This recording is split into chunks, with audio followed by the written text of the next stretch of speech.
안녕하세요, 해피너입니다. 학습에는 세 가지 종류가 있다고 했죠? 무엇일까요? 맞아요. 바로 고전적 족구 형성, 조작적 족구 형성, 관찰학습, 이렇게 세 가지 종류가 있다고 했어요. 오늘은 그중 조작적 족구 형성에 대해 살펴보고자 할게요. 그 설명에 앞서 먼저 제 이야기를 해보자면, 저는 수능이 끝나고 운전면허 시험을 치렀어요. 운전면허 시험 치르기 전에는 아주 기고만장했었죠. 아, 이거 시험 뭐 별거 있어? 한 번만에 합격하겠지. 하지만 생각보다 어렵더라고요. 그래서 시험을 치를 때마다 아주 힘이 들었던 기억이 나네요. 근데 시험을 치르고 나서 아버지께서 맛있는 음식을 사주셨어요. 그렇기 때문에 이 음식의 힘, 이 힘이 나서 앞으로의 시험을 더 잘 치를 수 있었고, 결국에 세 번의 시험을 한 번만에 합격했던 기억이 나네요. 이 이야기 속에는 사실 조작적 조건 형성의 원리가 숨겨져 있습니다. 어디 있을까요? 바로 아버지께서 맛있는 음식을 사주셨던 것. 이 행위를 뒤에서 배우고 있지만 강화라고 해요. 즉, 사실 아버지는 운전면허를 제가 열심히 하도록 하기 위해서 이제 시험을 치를 때마다 맛있는 음식을 사주셨던 거죠. 조작적 조건 형성엔 분량이 많습니다. 그래서 파트를 1파트, 2파트로 나눠서 설명할 거예요. 오늘은 조작적 조건 형성의 원리부터 시작해서 개념까지를 설명하도록 하겠죠. 조작적 조건 형성을 이해하기 위해서는 두 명의 학자를 이해할 필요가 있어요. 먼저 첫 번째로는 손다이크, 두 번째로는 스키너입니다. 우리는 먼저 이 중 손다이크에 대해서 살펴보도록 할게요. 손다이크와 효과의 법칙. 손다이크는 고양이를 이용해서 실험을 하였는데요. 즉 고양이를 상자에 가두고, 그리고 또 그 상자의 밖에는 음식을 놔둬서 실험을 진행하였죠. 그 실험 과정에 대해서 좀 자세히 설명을 해보도록 할게요. 먼저 이런 상자가 있으면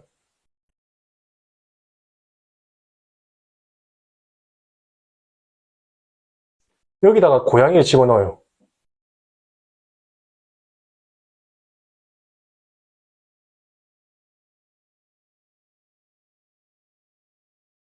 그리고 밖에는 음식을 두죠. 너무 고양이가 이상한데? 다시 한번 그려보도록 할게요.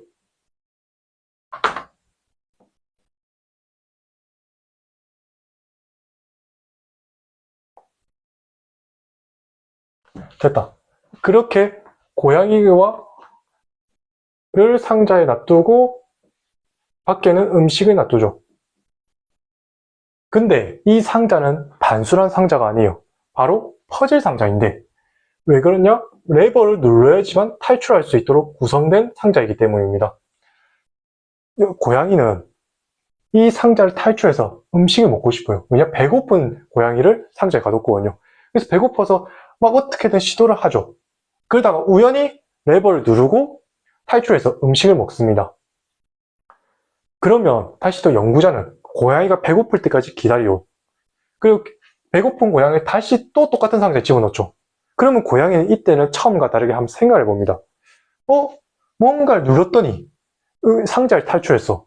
그러면 이걸 무엇을 눌러가지고 내가 상자를 탈출할 수 있을까? 라고 생각해 보면서 여기저기 찾아봅니다. 그리고 다시 레버를 발견하죠. 아, 이걸 눌러야지 상자를 탈출할 수 있구나 라는 것을 깨달은 고양이는 바로 레버를 눌러서 음식을 먹죠. 즉 고양이가 원래는 레버를 누를 줄 모르는 고양이가 레버를 누를 수 있도록 학습을 시킨 것입니다. 이것이 바로 손다이크의 실험 과정이죠. 손다이크는 이런 실험 과정을 통해 효과의 법칙이라는 것을 만들어냈어요. 효과의 법칙이란 무엇이냐? 바로 좋아하는 결과. 즉 여기서 말하는 좋아하는 결과라는 것은 이제 고양이가 음식을 먹는 그런 행위겠죠? 좋아하는 결과를 얻게 한 행위를 가능성을 증가시키고, 즉 고양이가 음식을 먹기 위해서는 레버를 눌러야 되잖아요. 그래서 이 레버를 누르는 행위를 증가시키는 과정을 바로 좋아하는 결과를 얻게 한 행위 가능성이 증가되는 거고, 싫어하는 결과 얻게 한 행위의 가능성은 감소시키는 이 과정을 바로 효과의 법칙이라 합니다. 실험한 결과를 예로 들면 무엇이 할 수 있냐? 만약 고양이가 상자를 가져왔는데 레버를 눌렀을 때 전기 충격이 와요. 이런? 왜 음식을 안 주고 전기 충격을 주지? 그래서 고양이는 다시는 레버를 안 누르게 됩니다. 이 전기 충격은 아주 아프거든요. 그래서 이렇게 싫어하는 결과를 얻게 한 행위의 가능성을 감소시킨다. 이게 바로 전기 충격에 해당할 수 있겠죠. 효과의 법칙을 다시 말하자면 좋아하는 결과를 얻게 한 행위의 가능성을 증가하고 싫어하는 결과를 얻게 한 행위의 가능성을 감소시키는 경향, 과정을 바로 효과의 법칙이라 합니다. 이제 쏜다이크에 대한 설명은 끝났는데요. 다음 학자는 스키너에 대해 살펴보도록 하겠습니다. 쏜다이크와 스키너의 실험 과정은 매우 유사합니다. 유사한 것처럼 볼 수 있어요. 그래서 이 두 개를 잘 구분하는 것이 중요해요. 스키너와 조형에 대해 살펴보도록 하겠습니다. 스키너의 실험 과정은 똑같이 상자가 있습니다. 근데 이 상자에 고양이를 안 가두고 쥐를 가둬요. 이게 차이라고 볼 수 있죠. 첫 번째 차이. 근데 요번에 또 다른 게 상자에 탈출하는 게 아닙니다. 요거는 상자에 탈출하는 건 아니에요. 대신에 탈출하는 것이 아니라 쥐가 있으면 상자에 탈출하는 것이 아니라 똑같이 레버가 있는데 레버랑 음식 제공 장치랑 연결되어 있어요. 그래서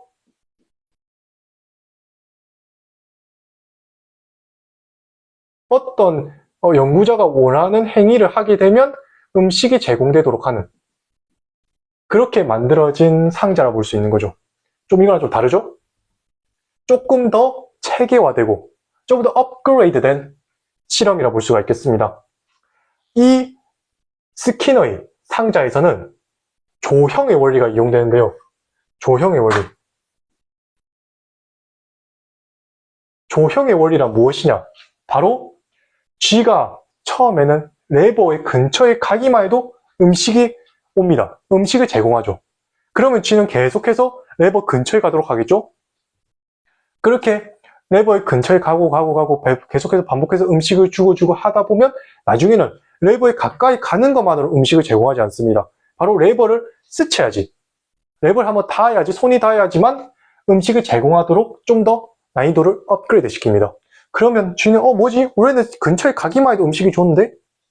그러다가 이제 여러 가지 해보다가 우연히 레버를 스치게 되고 음식을 받죠. 그러면 연구자는 한 번 더 업그레이드 합니다. 바로 레버를 눌러야지만, 손으로 레버를 눌러야지만 음식을 제공하도록 하는 것이죠. 이렇게 갈수록 한 단계 업그레이드하는 이 실험 과정, 이것이 바로 조형의 원리가 이용됐다고 표현되는데, 즉 앞의 과정보다는 좀 더 체계적인 훈련 과정이다 라고 할 수가 있는 것이죠. 이렇게 조형의 원리가 이용됐다는 점이 바로 쏜다이크의 실험 과정과의 가장 핵심적인 차이라고 볼 수 있겠습니다. 그래서 이러한 조형의 원리를 이용해서 결국에는 스키너는 강화와 처벌이라는 개념을 만들어낸대요. 이 강화 처벌이라는 개념은 앞에 쏜다이크의 효과의 법칙을 좀 더 정교화시켜서 만든 것입니다. 그래서 이것도 강화의 개념도 요거 유사해요. 좀 연결해 보자면 강화의 개념은 좋아하는 결과를 얻게 한 행위의 가능성을 증가시키는 바로 뭐다? 과정이다. 과정이 빨간 색깔 쳤죠? 과정이 핵심입니다. 그럼 처벌은 무엇이냐? 요거랑 연결시켜야죠. 싫어하는 결과를 이렇게 연결시키면 싫어하는 결과의 가능성을 감소시키는 똑같이 과정이다. 예를 들어 설명해 볼게요. 여기 앞에 G 실험 있잖아요. 이 G 실험에서 레버를 눌렀을 때 음식을 제공받는다면 이것은 강화의 과정이라고 볼 수 있겠죠. 하지만 이게 G가 레버를 눌렀을 때 이런 음식이 안 오고 갑자기 전기 충격이 와요. 그러면 오히려 레버를 안 누르게 되겠죠. 이렇게 감소하는 과정을 바로 처벌이라고 합니다. 강화, 처벌이 알아봤잖아요. 그러면 강화랑 다시 또 강화물이랑 구분할 줄 알아야 돼요. 강화랑 강화물은 어떤 차이가 있냐? 앞에 말은 다 똑같아요. 하지만 강화물은 요거랑 뒤에 말이 딱 다르죠. 과정이 아닌 자극입니다. 즉, 강화라는 것은 지가 레버를 눌러서 음식을 제공받는 이 모든 과정을 강화라 하는 것이고, 강화물이라는 것은 이 과정 안에서 음식, 즉 레버를 누르도록 하기 위해서 만들어진 자극, 이런 어떤 좋아하는 결과의 가능성을 증가시키기 위해서 일어나는 자극제, 즉 음식, 이러한 것을 바로 강화물이라 할 수가 있죠. 처벌제는 그러면 똑같이 보면 전기 충격을 바로 처벌제라고 볼 수 있겠습니다. 즉 하나의 전체적인 스펙트럼상의 과정을 강화하는 반면 이 강화 중에서 그 강화를 일으키게 하는 하나의 자극을 강화물, 그다음에 처벌 하나의 스펙트럼적인 연속적인 과정을 의미한다면 그 과정 중에서 어떤 처벌을 일으키게 하는 그러한 자극, 하나의 자극물, 그것을 바로 처벌제라고 하는 것이죠. 이렇게 강화와 강화물, 처벌과 처벌제를 구분하는 것이 중요합니다. 그런데 강화와 처벌을 단순히 이렇게 강화와 처벌로만 나눈 것이 아니라 좀 더 세분화시켰는데요. 스키너는 정적, 부적이라는 말을 넣으면서 강화와 처벌을 정적 강화, 부적 강화, 정적 처벌, 부적 처벌 네 가지로 나누게 됩니다. 즉 정적, 부적과 강화, 처벌.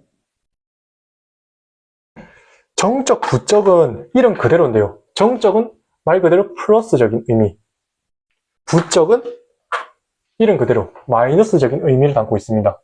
즉 정적이라 하면 자극이 제시되는 것이죠. 자극이 제시된다. 부적은 반대겠죠. 자극이 제거된다. 자극을 없앤다. 이것이 바로 부적 강화가 되겠습니다. 그러면 정적 강화, 부적 강화, 정적 처벌, 부적 처벌, 이게 아주 처음에 보면 헷갈리기 쉽고 구분하기가 어려운데 잘 따라와야 됩니다. 잘. 처음에 정적 강화, 이걸 좀 제대로 이해하기 위해서는 하나하나 쪼개가지고 그 의미를 이해해서 보는 것이 중요합니다. 정적 강화라는 것은, 정적이라는 것은 자극이 제시되는 거잖아요. 강화라는 것은 어떤 결과의 가능성을 증가하는 과정을 의미하죠. 하는 것이잖아요. 두 개를 합치는 거죠. 그러면 어떤 자극이 제시됐는데 뭔가 바람직한 연구자가 원하는 그런 행위가 증가가 됐어요. 어떤 상황이 있을까? 바로 부모님이 이제 아이가 시험 성적이 잘 받아올 때마다 아이가 원하는 걸 주는 거예요.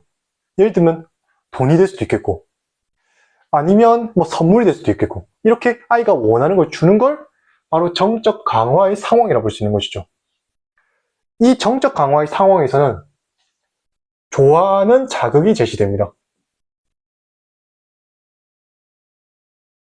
자극이 제시가 되죠. 그렇다고 볼 수가 있겠습니다. 부적 강화. 부적 강화는 정적 강화와는 반대로 어떤 자극이 없어짐으로써 이제 연구자 혹은 앞에서 말했듯이 부모님이 또 될 수도 있겠죠. 부모님이 원하는 행위를 하게 하는 거죠. 뭘 없앰으로써 원하는 행위를 하게 한다. 이거는 이제 아침 기상할 때를 떠올려 봅시다. 우리 기상을 이렇게 누워 자고 있어요. 누워 자고 있다 갑자기 뭔 소리가 들려. 띠링띠링띠링 띠링띠링띠링 알람 소리가 들리죠. 그럼 이 시끄러운 알람 소리를 없애기 위해서, 이 알람 소리를 없애기 위해서 알람을 꺼야 됩니다. 알람을 끄기 위해서는 일어나야겠죠. 즉 이 알람을 만들어낸 원리가 무엇이냐, 이 알람 소리가 시끄러워서 이거를 끄는 이 과정을 통해 그 사람이 눈을 떠서 깨게 만드는 것이죠. 이것이 바로 부적 강화가 담겨져 있다고 볼 수 있는데요. 이런 알람시계는 부적 강화의 원리가 담겨져 있습니다. 즉 시끄러운 알람 소리가 싫어하는 자극이 될 수 있는데 이 자극을 없앰으로써 일어나게 하는 것, 일어나게 하는 게 바람직한 행동이겠죠. 뭐 부모님이 원하는 걸 수도 있고, 아니면 연구자가 원하는 걸 수도 있고, 아니면 내가 원하는 걸 수도 있고, 이런 바람직한 행동을 증가시키게 하는 것이죠. 즉, 싫어하는 자극을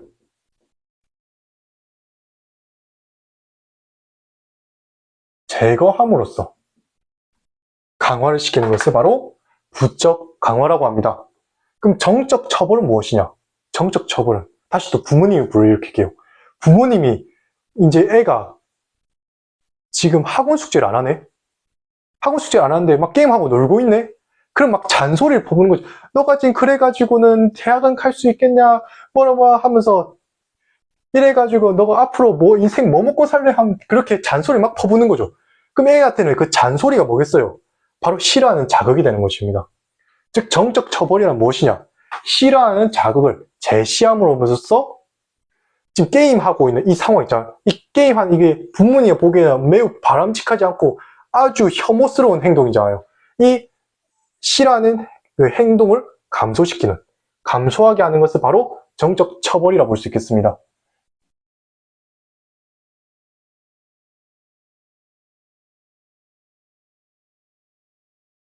싫어하는 자극을 제시함으로써 게임을 적게 하고 공부를 시키도록 하는 것. 그것이 바로 정적 처벌이라고 볼 수가 있는 것이죠. 부적 처벌은 무엇이냐? 부적 처벌은 앞에서 상황과 거의 유사하긴 한데 바로 이제 그렇게 말하는 것이죠. 뭔가 잔소리 퍼붓긴 퍼붓는데 잔소리 그냥 하는 게 아니라 너가 이 학원 숙제를 마치고 나면 게임을 하게 해줄게. 타임아웃 기법이라 하죠. 즉 뭔가 시간을 띄우는 거죠. 띄우는 거. 너가 학원 숙제를 다 해야지 게임할 수 있다. 너가 학원 숙제 다 해야지 친구들과 놀 수 있다. 즉 친구들이랑 놀거나 이런 게임하거나 이러한 좋아하는 자극을 좀 안 하게 함으로써, 좋아하는 자극을 좀 멀리 함으로써 바람직한 행동이 공부를 하도록 유도시키는 방법. 즉 여기서는 좋아하는 자극을 제거하는 거겠죠.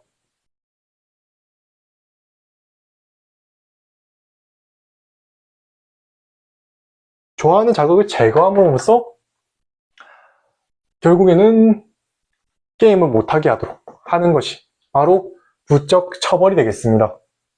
이렇게 네 가지 경우, 정적 강화, 부적 강화, 정적 처벌, 부적 처벌에 대해 살펴봤는데요. 여기서 끝나는 게 아닙니다. 많죠, 내용이? 다음은 1차적 강화물과 2차적 강화물에 대해 살펴볼 것입니다. 강화물에는 사실 종류가 두 가지가 있어요. 2차적 강화물. 요거는 그래도 이해하기가 쉬워요. 앞에 것보다는. 바로 1차적 강화물은 우리가 학습하지 않고도 생득적으로 아는 겁니다. 예를 들면 무엇이냐? 음식, 물. 우리가 예를 들어 배고픈 걸 학습한 건 아니잖아요. 배고프면 음식을 먹어야 된다는 것을 학습하지 않고 올해부터 알고 있는 거잖아요. 이러한 음식과 물, 이러한 자극을 바로 1차적 강화물이라고 합니다. 다만 학습을 통해 알 수 있는 것을 바로 2차적 강화물이죠. 예를 들면 쉽게 말하자면 EX, 돈입니다. 우리가 영유아 때는 돈은 그냥 일반 종이에 불과합니다. 그냥 종이 찌끄레기에 불과해요. 하지만 우리가 고등학교, 중학교 나이가 들면서 알게 되죠. 이 돈의 소중함을, 이 돈의 가치를. 그래서 나중에는 딴 거 다 필요 없고 생일 선물 다 돈으로 주세요. 돈이 최고야. 이런 마음가짐을 가지게 됩니다. 즉 2차적 강화물로서 돈의 가치가 증가하게 되는 거죠. 1차적 강화물은 우리가 생득적으로 학습 없이도 일어나게 되는 거. 학습 없이 2차적 강화물은 학습을 해야지 알 수 있는 거. 학습을 해야지 강화물로서 기능을 하는 거. 이것을 바로 2차적 강화물이라 합니다.